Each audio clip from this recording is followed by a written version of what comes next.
trouve, comme vous le savez, que beaucoup de nos grands Talmidei Chachamim étaient également d'importants rabbins de Kirouv, l'un d'entre eux que l'on nommait Chafetz Chaim.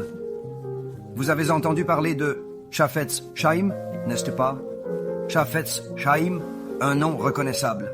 Chafetz Chaim n'était pas seulement le Baal Mishnah Berurah, et aussi le Chafetz Chaim, grand rabbin de Kirouv.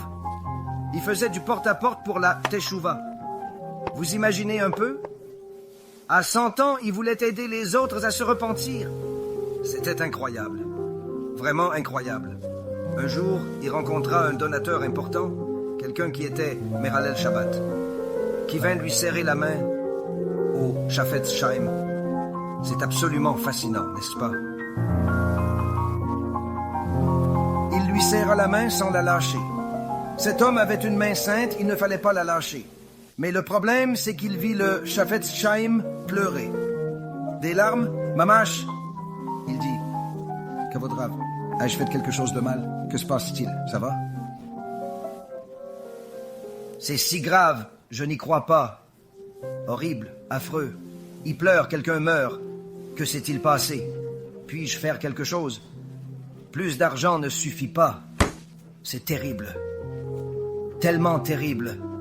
Cette main si merveilleuse et généreuse brûlera en Gehinnom pour toujours. Affreux de voir cette main brûler ainsi. Pourquoi ce Shabbat? Que faire? C'est terrible. Il pleure comme si Mamash se brûlait.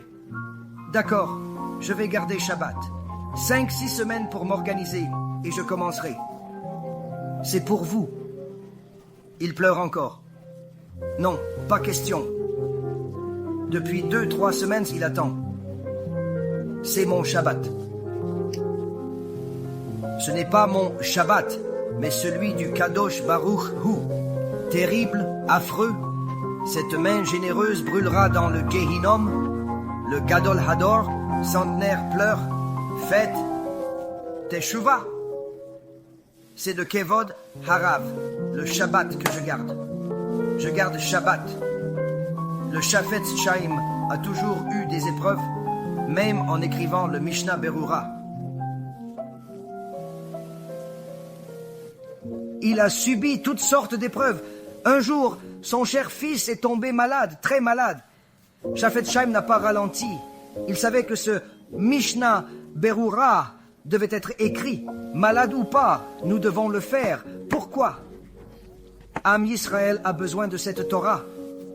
Son fils est mort. Son fils est mort. Le Chafetz Chaim dit, mon fils est mort, c'est fini. Yetzer Hara. Tu crois que je vais cesser d'enseigner la Torah, d'aider Am Yisraël? Non. Davka, j'en ferai plus maintenant. Davka, nous diffuserons ce livre partout. Et c'est ce qu'il fit alors immédiatement. Plus important, on ne tuera jamais son fils premier-né. Mais voyez, quand on s'occupe de ce qui aide le klal, la communauté, les épreuves sont énormes, vraiment. Des épreuves considérables, des défis immenses. Plus l'influence est grande, plus l'épreuve est grande, immensément grande, considérablement grande.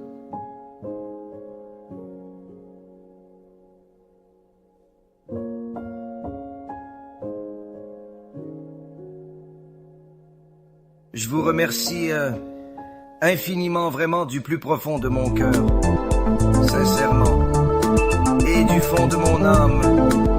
Je suis très touché et profondément reconnaissant de votre présence ici avec nous et de votre soutien si précieux.